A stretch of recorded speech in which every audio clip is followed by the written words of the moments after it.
오늘 하나님의 말씀은 열왕기상 12장 1절로 3절 상반절까지 보겠습니다. 어리석은 르호보암이라는 제목으로 살펴봅니다.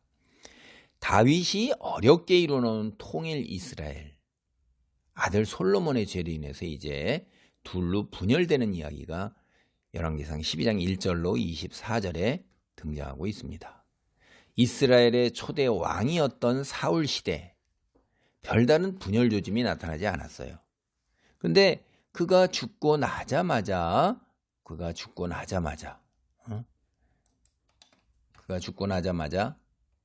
이게 이제 그런 분열의 조짐이 보이는 것입니다.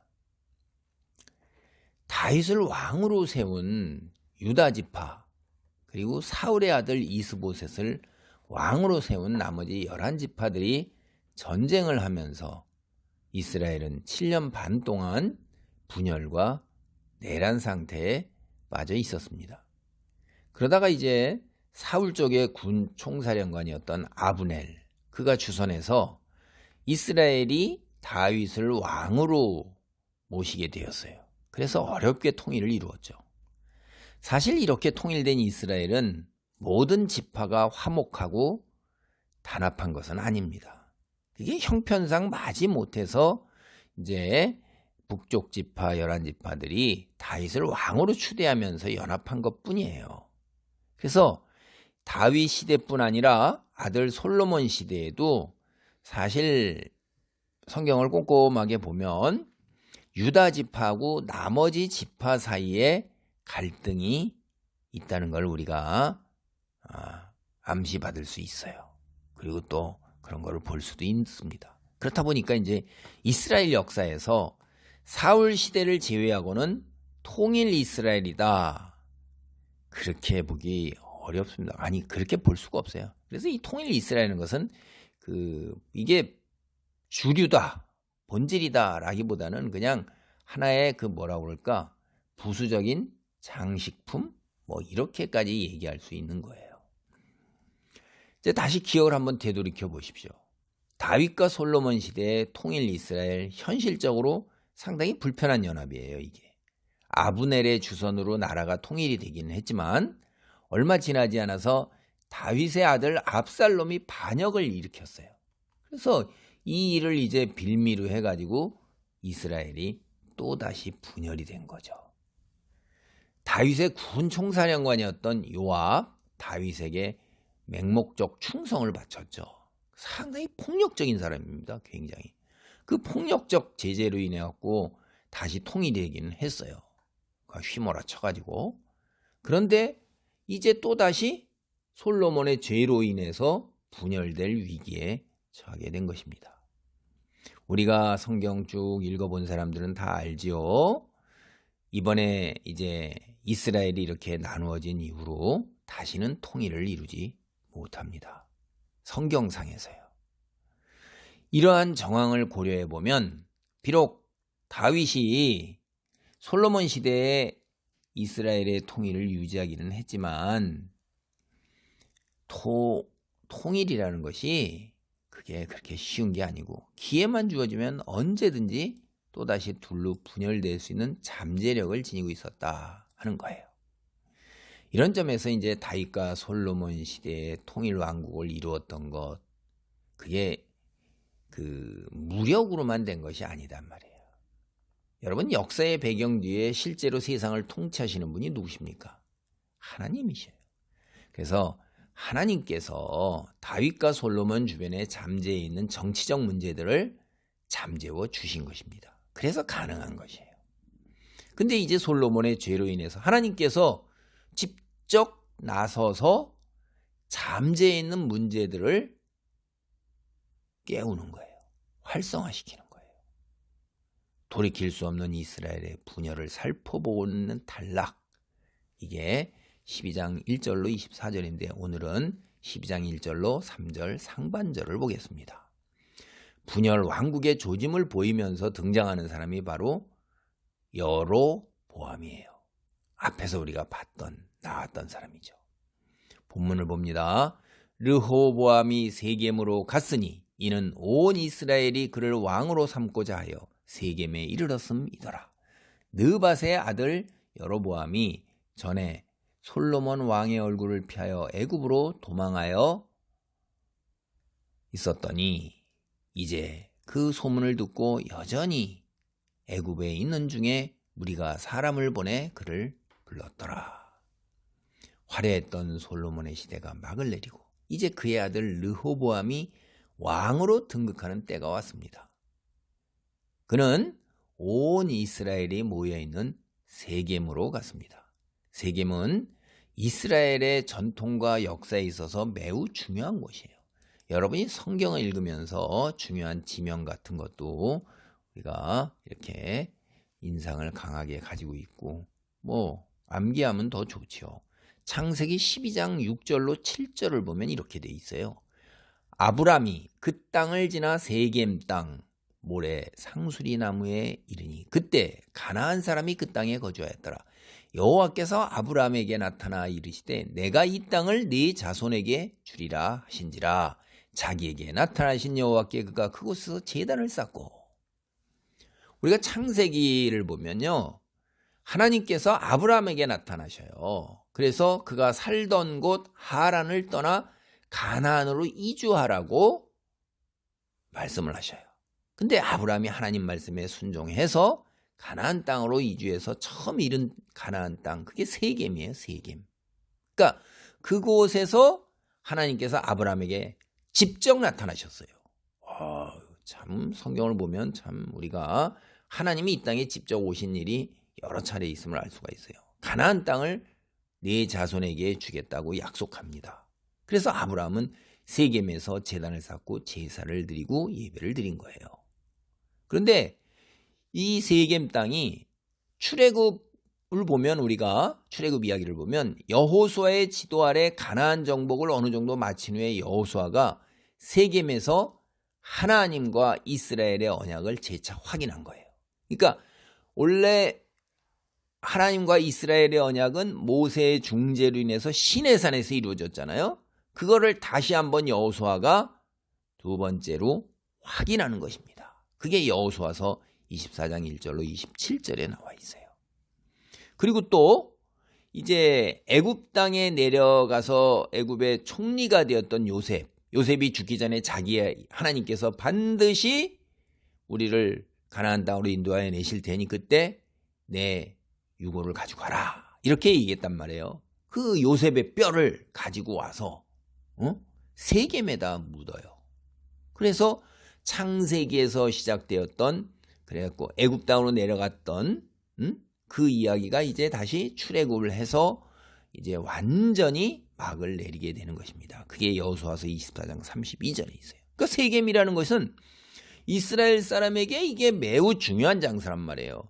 이스라엘 사람들은 내가 아브라함의 후손인데, 내가 아브라함의 아들인데, 믿음의 시작이 거기서부터 됐는데 그 약속하신 바대로 어떻게 됐어요? 우리가 가나안 땅으로 하나님께서 인도하여 내셨잖아요. 그럼 아브라함, 이삭, 야곱, 모세, 여호수아, 그래서 아브라함의 하나님, 이삭의 하나님, 야곱의 하나님, 그 살아계신 하나님이란 말이에요. 그 하나님, 얼마나 중요한 거예요. 내 정체성과 내가 지금 사는 이게 역사적으로 실제에서 있어서 이루어진 일들이라는 그 증명이란 말이에요. 세겜이라는 거는 굉장히 중요한 것입니다. 그래서 훗날에 이제 북이스라엘 왕국, 나뉜 북이스라엘 왕국을 형성하는 그 지파들이 이 도시를 대단히 특별하게 여겨요. 이제 잠시 후에 보면 솔로몬의 아들 르호보암으로부터 10지파를 빼앗아서 북이스라엘 왕국을 세운단 말이에요. 여로보암이. 그래서 이런 정서를 고려해서 자기 왕권의 첫 번째 중심 도시, 그게 어디냐면 세겜이에요. 그게 뒤에 25절에 나옵니다. 솔로몬의 아들 르호보암도 자신의 왕위 등극식을 바로 이 세겜 이곳에서 하고자 했던 것은 아마도 이제 그만큼 중요한 것이었고, 그리고 이제 자신의 북쪽 지파 지배권, 이거를 이제 다시 거기 가서 확인을 하는 거죠. 근데 여러분이 성경을 딱 이렇게 읽어보면 느낌이 있을 거예요. 솔로몬의 아들 르호보암의 왕위 등극 정황이 솔로몬이 등극할 때와는 상당히 다르다는 걸 여러분이 느낄 거예요. 솔로몬은 아버지 다윗 왕이 살아있을 때 왕이 등극식을 했어요. 다윗 왕의 노새를 타고. 근데 르호보암은 아버지 솔로몬이 죽은 후에 어느 정도 시간이 지난 후에 이제 왕위에 오르는 등극식을 한 겁니다. 솔로몬이 즉위할 때 이스라엘이 어떤 역할도 하지 않았어요. 제가 현실적으로 말하면 이스라엘이라는 것은 이스라엘의 각 지파의 대표되는 장로 같은 지도자가 있잖아요. 솔로몬의 왕위직에서 그들이 어떤 힘을 행사하진 않았어요. 대표권을 그걸 주장하면서 자기네 그런 이야기 그런 걸 하지 못했습니다. 사실 못한 거죠. 단지 다윗이 왕의 권위로 솔로몬이 왕이 된 것을 선언하고 공표했어요. 그게 전부예요. 근데 르호보암 때 벌써 와서 세겜에 모여있는 온 이스라엘의 이제 인준, 왕으로서의 인준을 받으려고 그러는 거예요. 이게 이스라엘 안에서 다윗 왕조의 입지가 상당히 약화되었구나. 권위가 서지가 않는 거죠. 이게 그게 벌써 우리가 알 수 있는 것이에요. 솔로몬 시대의 이스라엘 안에서 다윗 왕조의 위상이 왜 이렇게 약화되었을까? 가장 큰 원인은요, 솔로몬의 무리한 건축 사업입니다. 북쪽 지역을 중심으로 한 이스라엘 여러 지파들, 그들이 다윗을 왜 지지했어요? 그는 현실적인 이익에서 그것이 자기네들에게 더 유익하겠다 그러기 때문에 마지못해서 다윗을 지지한 겁니다. 현실적으로 사울 집안을 지지하는 것보다는 다윗을 지지하는 것이 훨씬 자신들에게 정치나 사회나 경제나 혹은 개인적 입장에서 훨씬 더 유익이다 이 말이에요. 그래서 그런가요? 근데 솔로몬 시대를 지나보니까 지나친 건축 사업을 추진하고 그가 얼마나 사치스럽게 삶을 이어갔어요. 나라가 거의 파산 지경에 이르게 된 거야. 아무리 부자하더라. 이로 인해서 이제 북쪽 지파들이 다윗 왕조 지지하는데 이건 뭐 내가 이익 좀 보고 이게 훨씬 더 나을 거라고 사울보다는 그랬는데 그렇지가 못하다 이 말이에요. 이 역사를 보면요, 여러분이 왕들의 그 화려한 건축 사업 이면에 서민 백성들의 등뼈가 휘는 거예요. 착취와 강제 부역 그런 그림자가 드리워져 있단 말이에요. 우리가 우리나라 역사에서 조선 말기 흥성대원군이요, 이제 왕의 위상을 좀 높이기 위해서 경복궁을 중건합니다. 근데 이로 인해 갖고 우리나라 재정이 파탄에 나요. 파탄. 우리나라 경제 규모가 겨우 경복궁 하나 그 중건하는데 그것도 뭐 새로 짓는 게 아니에요. 오늘날로 하면 리모델링을 이제 대단하게 하는 거죠. 그런데 그걸 감당하지 못할 정도로 미약했다는 거예요. 그리고 왕의 위상을 고양하고자 무리하게 건축 사업을 그걸 굳이 그렇게 갖고 추진해야 되냐 하는 그런 잘못도 있는 거죠. 그래서 경제가 파탄 납니다. 재정이 그냥 서민들의 삶이 더 안 좋죠. 파리근교의 베르사유 궁전 보면 또 그래요. 그 규모가 여러분 엄청납니다. 화려함이라는 건 말할 수도 없어요. 사치 중에 사치예요. 그래서 이 궁전의 건축 사업 서민은 어떻게 되겠어요? 기가 막힌 거죠. 그래서 백성이 들고 일어나서 프랑스 혁명이 유발되는 거예요. 여러분, 솔로몬의 지나친 건축 사업 이거 참 안타까운 거예요. 응? 하나님께서 주신 축복의 범위 안에서 해야 할 일만 딱 했으면 성전 하나 더 양보해서 왕궁, 다윗이 살았던 왕궁을 그냥 물려받고 그렇게 하지. 그걸 뭘 그냥 온갖 열국 공주들을 결혼하면서 궁 지어주고 그냥 아이고 참 이게 지나친 욕심이에요. 그래서 추가적인 건축 사업들을 계속 벌이면서 온 나라를 벌집 쑤셔놓은 것처럼 어렵게 만든 겁니다. 여러분, 제가 아는 이야기 중에 이런 이야기가 있어요. 사막에서 여행하는 그 낙타를 타고 여행한 여행자가 장막을 치고서 이제 잠을 자는데 추위로 몸을 떠는 낙타가 안 돼 있어서 궁둥이만 들여놔라 이렇게 허용하니까 그런 낙타는 이제 감사하면서 궁둥이 뜨뜻하니까 딴 데 뻗어야 되잖아요. 이 조금씩 몸을 밀어서 나중에 보니까 주인이 장막 밖으로 밀려 나와 있고 낙타가 장막을 다 차지한 거예요. 이와 비슷한 이야기가 뭐냐면 사람이 걸어가다가 힘들고 피곤하고 그래서 이제 노새나 말을 타게 하면 그것만 해도 감사하잖아요. 그러다 나중에는 이걸 붙들고 고삐를 붙들 종마저 욕심을 부린다는 거예요. 이게 사람이 욕심이 한이 없는 거죠.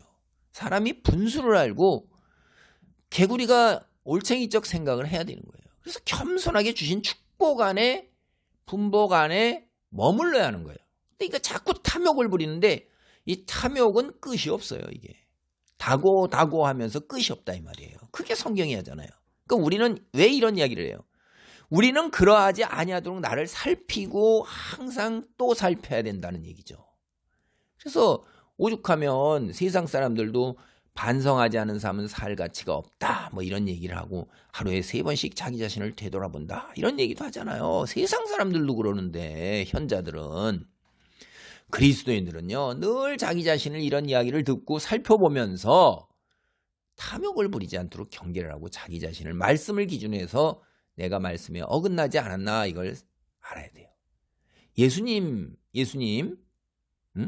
또 말씀하셨어요. 그렇게 그 로마 군인들에게 그냥 받는 급료가 족한 줄을 알고 강탈하지 말아라 이런 거예요. 그게 사실 로마 병정들의 급료가 굉장히 작은데도 예수님 말씀하신 그 근본 원인은 그냥 먹고 살면 됐지 남과 비교하지 말고 굶지 않으면 그런 이야기입니다. 이게 그냥 믿음이 우선이고 그렇게 빛으로 살아가는 게 중요한 거예요. 세상에 하나님 보시기에 좋았다는 질서를 세운 그 질서 안에서 머물러 있어야 되는 것입니다. 하나님의 말씀 우리는 십계명을 철저하게 지켜야 돼요. 하나님 말씀에 어긋나는 방법과 행동으로 탐욕을 채우고자 하면 이건 결코 안 되는 것입니다. 그리스도인이 세상 사람들과 구별된 게 뭐예요? 내 탐욕보다 하나님 말씀을 따르는 것이 우선이에요. 그래서 로마 군인들이 다들 강탈해서 군인을 누가 건드려요? 자기 필요한 거를 월급이 너무 적으니까 채운단 말이에요. 그러나 그리스도인 군인은 그렇게 하지 않는 거예요. 그게 그리스도인이에요.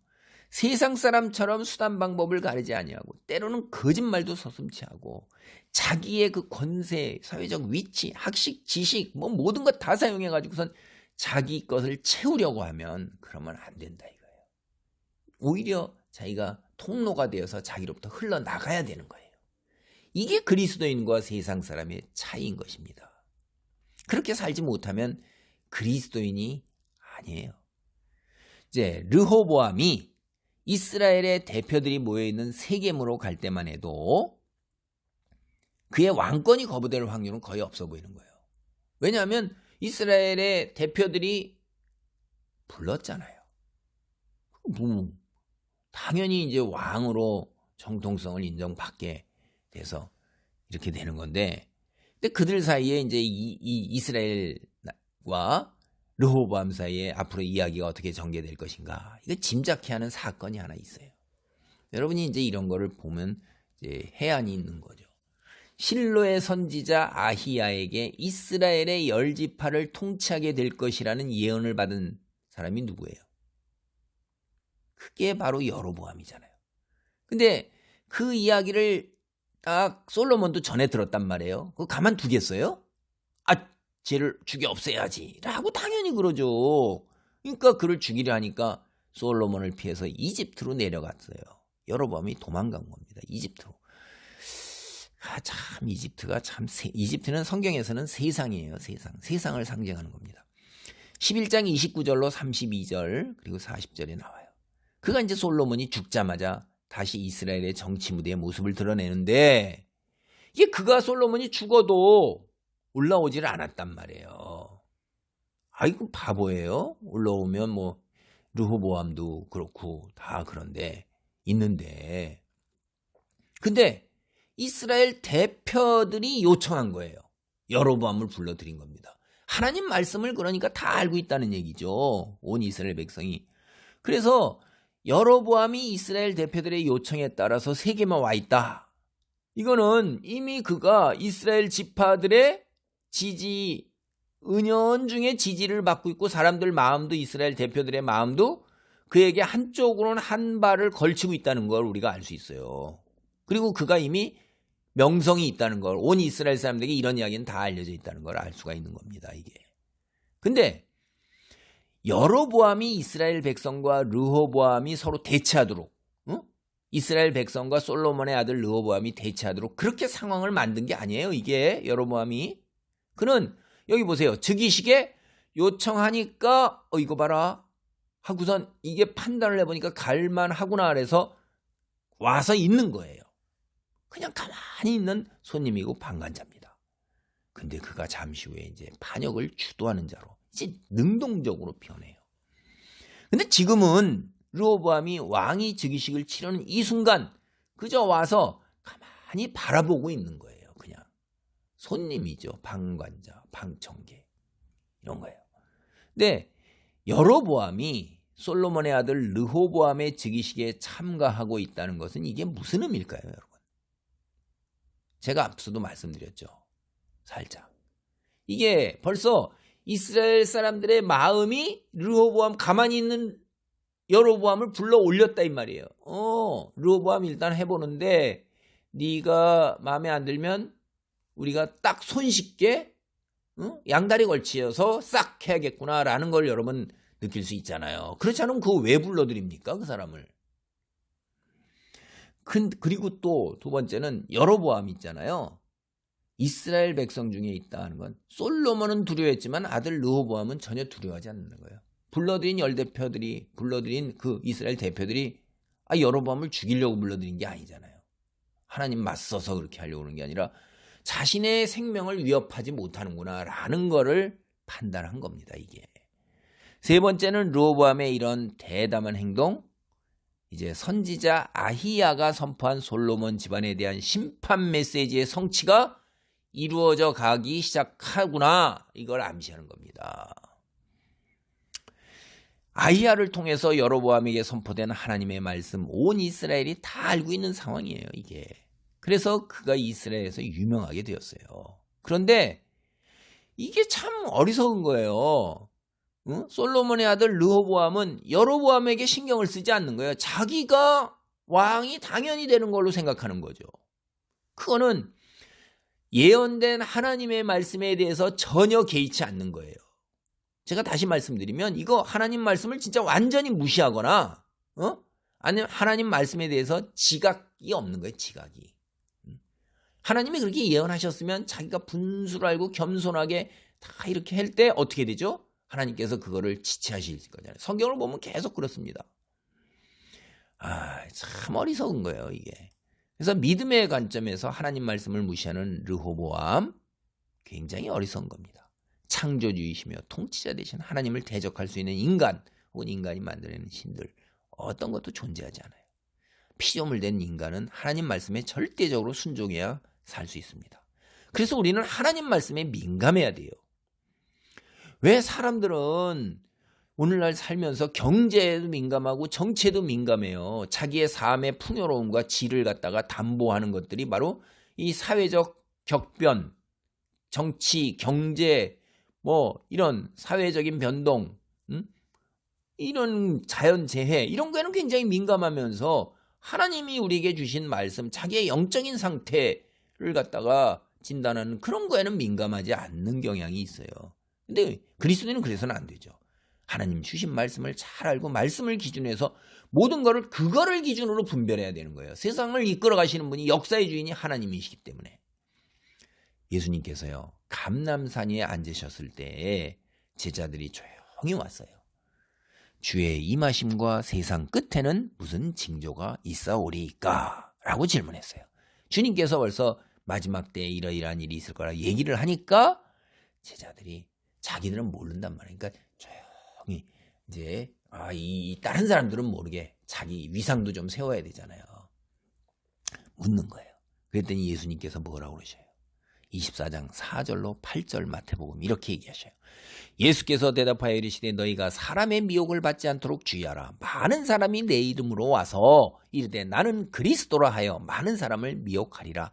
난리와 난리 소문을 듣겠으나 너희는 삼가 두려워하지 말라. 이런 일이 있어야 하되 아직 끝은 아니니라. 민족이 민족을 나라가 나라를 대적하여 일어나겠고 곳곳에 기근과 지진이 있으리니 이 모든 것은 재난의 시작이니라. 말세에는 재난이 있는 거예요. 예수님께서 재림하시는 그날이 이제 이 재난의 절정이죠. 그날이 세상 끝날이니까 우리가 발딛고 있는 이 세상과 이 하늘이 싹 끝이에요. 이제 끝난 겁니다. 그날은 구약 성경은 이날을 뭐라고 그러냐면 여호와의 날이라고 그래요. 여호와의 날. 세상 모든 사람들이 하나님의 심판을 받는 날이에요. 그래서 지금 우리가 발딛고 있는 이 세상, 눈으로 보고 있는 하늘이 다 소멸됩니다. 새 하늘과 새 땅이 새롭게 창조되기 시작하는 날이에요. 그날이.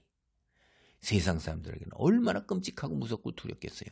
자기가 가지고 있는 거 다 불타서 없어져요. 하나도 남아있지 않습니다. 그동안 온 힘과 생명까지 걸고 다 모았던 것, 그것만 추구했었는데 이제 믿음만이 남아요. 믿음만. 그러면 아무것도 없잖아요. 그러니까 얼마나 끔찍하게 무섭고 두려운 거예요. 그 어마어마한 상, 눈 들어봐서 내가 가진 기업이 얼만데, 내 땅이 얼만데, 내 예금이 얼만데. 아이고 참. 기에 그리스도에게 이 날이 이제 믿음이라는 그 하나님의 죄송합니다. 하나님 은행에 저축되어 있는 믿음이라는 그 골드바를 우리가 막 믿음으로 쌓아놨잖아요. 골드바로 그냥. 그때 이제 인출이 되는 거예요. 인출이. 제 비유가 적절한지 모르겠는데 별로 안 좋은 것 같네요. 죄송합니다. 하여간 그리스도의 이 날이 축복과 은혜의 날이에요. 예수님이 말씀하신 징조가 뭡니까? 첫째 거짓 그리스도가 많이 등장해요. 오늘날 거의 대부분의 기독교 이단 여기에 속해요. 이게 말씀을 왜곡하거나 자기가 그리스도예요. 아이고 이 참 기가 막힌 거 같은 게 참 굉장히 많죠. 자기가 그리스도 이후에 온 진짜 참 선지자고 하나님이 보내신 마지막이라고 이렇게 얘기하는 사람들이 참 많아요. 오늘날 제가 이름만 대면 굵직한 이단들이 다 그런 것들이에요. 그 기독교 이단 일일이 손으로 꼽을 수가 없어요. 수가 참 많아요. 그리고 그들이 자꾸 활성화되잖아요. 영적 전쟁인 것입니다. 둘째, 민족과 나라 사이에 전쟁이 일어나요. 이거 민족과 나라 사이에 우리도 벌써 겪었잖아요. 예수님 오신 2000년 이후에 일어난 일이 세계 제1차 세계대전, 2차 세계대전, 기가 막힌 거죠. 6.25 전쟁. 그리고 우리가 사는 지금 요새 방금 벌어진 전쟁이 뭐예요? 러시아와 우크라이나, 이스라엘과 하마스예요. 이런 거 말고 사실은 여러분 국병 분쟁이나 내란, 남아메리카나 아프리카나 혹은 인도하고 뭐 파키스탄, 중국 이런데 동남아 이런 거 얼마나 많아요. 베트남 전쟁도 우리가 갔었지만 그런 게 그러니까 국경 분쟁과 내란이라는 게 세계 곳곳에 정말로 많습니다. 그리고 또 많이 일어나고 있어요. 필리핀도 다 그렇게 하고 그냥 세 번째는 기근과 지진이에요. 이게 이제 자연재앙을 얘기하는 건데 오늘 기근과 지진을 대표적으로 이런 것들을 얘기하는 거예요. 지금 여러분이 전쟁 중에 저쪽 중동지방 그쪽 그 옆으로 있는데 이런데 아프가니스탄이나 뭐 파키스탄이나 뭐 등등 뭐 비롯해 그 지진도 자주 일어나는 지역이고 터키도 그러고 티르키예라고 이제 이름 바꾼데 우리 이제 지진에 관심도 없어요. 국제적 구호 손길도 안 가요. 뉴스를 보니까. 아유 참 그런 겁니다. 그러니까 오늘 우리가 사는 시대가 뭐다? 이게 이제 재난이 시작되는 시대구나. 벌써 재난이 시작되었구나. 근데 얼마쯤까지 오는 건 우리는 잘 모르죠. 그러나 재난은 벌써 시작된 겁니다. 말세는 벌써 시작된 거예요. 오늘날 우리가 사는 시대가 바로 이 말씀 그대로 일어나고 있는 세대라고 여러분 생각하셔요? 정말로 그렇다고 생각하면 하나님 말씀에 민감한 것입니다. 그리고 사리분별력이 있는 거예요. 여러분이 하나님 말씀 기준으로 바르게 판단하는데 이제 문제가 그 다음이에요. 예수님이 뭐라고 그랬어요? 주인이 강도가 도적이 들 거를 알면 어느 때에 들 거를 알면 그때를 대비해서 안 자고 지키고 들어오는 곳으로 딱 막아서 지키고 있잖아요. 그러니까 강도나 도둑을 안 당하는 거죠.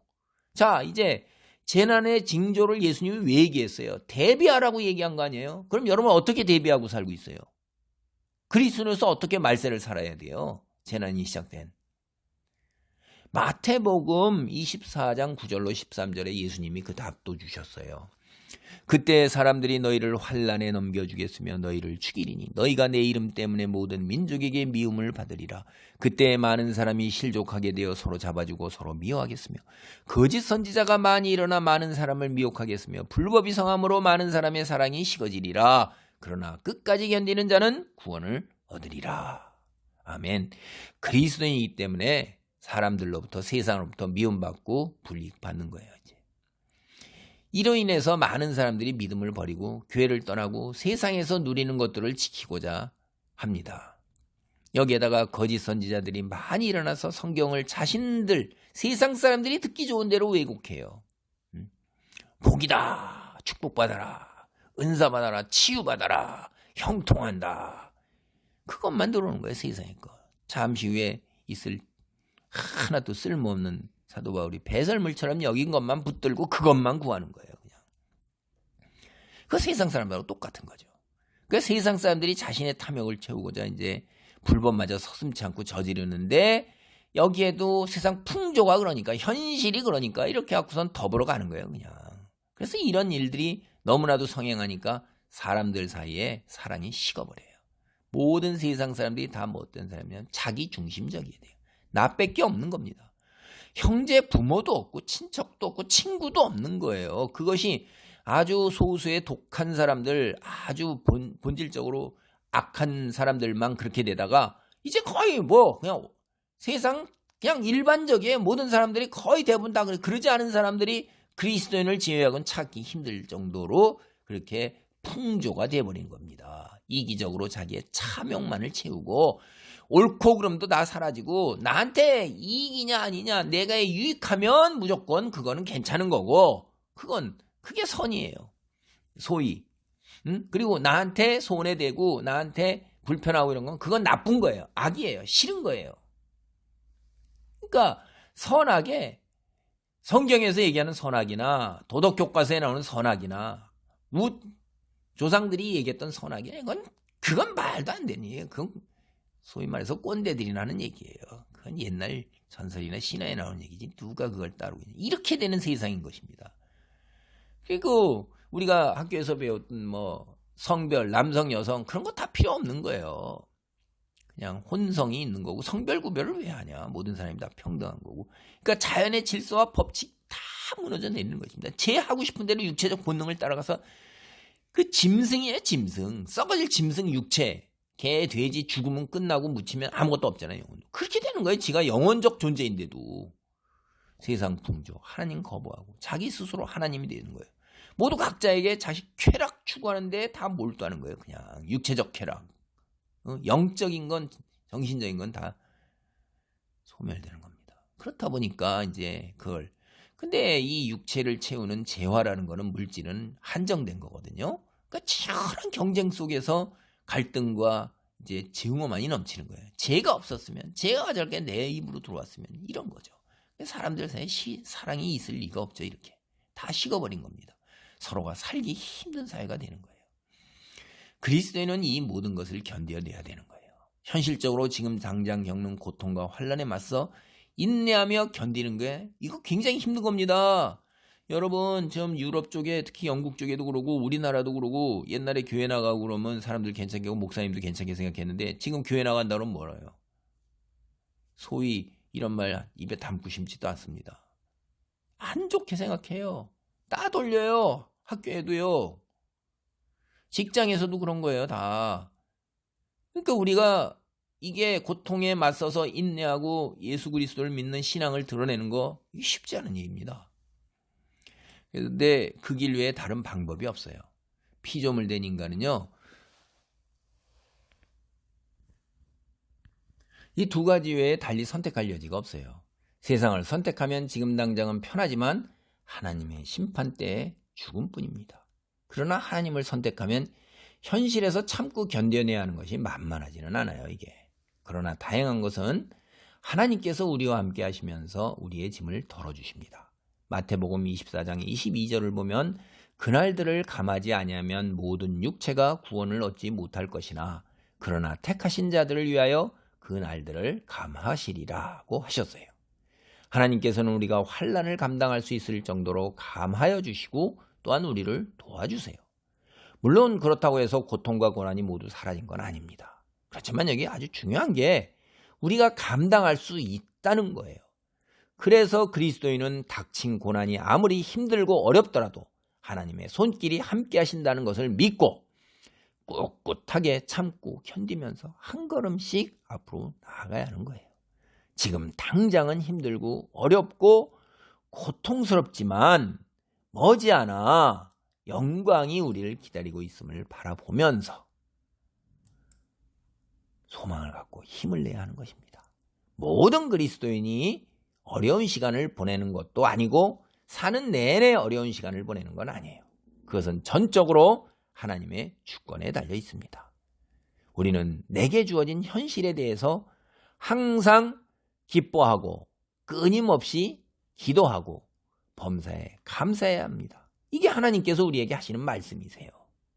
우리는 이 말씀을 따라 내게 생명을 주신 하나님께 감사하면서 지금의 삶을 견뎌내야 합니다. 말씀을 정리합니다. 하나님 말씀에 깨어 있어야 해요. 말세가 시작된 시대를 살아가는 그리스도인으로 어떻게 살아야 할까? 그래서 주어진 삶의 자리에서 내가 어떻게 하나님 말씀에 순종해야 할까? 이거 생각해야 돼요. 때로 믿음 때문에 불이익을 받는다 하더라도 기꺼이 기쁜 마음으로 감당해야 되는 거예요. 그게 내게 상급이라 이 말이에요. 혹간 믿음으로 인해서 때때로 누구에게는 고난이 오더라도 끝까지 인내하며 믿음을 저버리지 않도록 조심해야 할 거예요. 고난 당할 때 올 것이 왔구나 이렇게 생각해야 되는 거예요. 내게 큰 상급이 주어지겠구나. 내가 더 큰 믿음의 사람으로 자라나겠구나. 이렇게 믿어야 되는 거예요. 참으로 어렵지만 현실은 어렵습니다. 주께 기도하면서 참고 견디기 바랍니다. 그리고 지난해 시작된 말세 믿음의 사람으로서 세상을 향해 빛을 비출 수 있기 바랍니다. 아멘. 기도합니다. 할렐루야. 하나님 감사합니다. 어리석은 르호보암, 하나님께서 분명히 여로보암에게 열지파를 주시겠다고 말씀하셨는데도 여로보암의 등장에 대해서 무관심하는 건 하나님 말씀에 둔감하거나 하나님 말씀을 완전히 무시하는 것입니다. 이게 어리석은 것입니다. 아버지, 말세가 시작된 것 하나님 예수의 말씀 보면 틀림없습니다. 우리가 어떻게 하냐, 끝까지 참고 견디라 하셨사오니 아버지 끝까지 참고 견디는, 그리하여 하나님 세상에 하나님의 구원과 복음을 전파하며 세상 사람들과 구별된 삶의 모습으로 아버지 하나님께 영광 돌리며 나 또한 아버지 하나님의 성숙한 그리스도인으로 30배, 60배, 100배 결실을 맺는 옥토로서 전도와 아버지 하나며 성령의 열매가 풍성하게 맺기를 간절히 기도합니다. 주님 홀로 영광 받으소서. 예수님의 이름으로 기도하옵나이다. 아멘.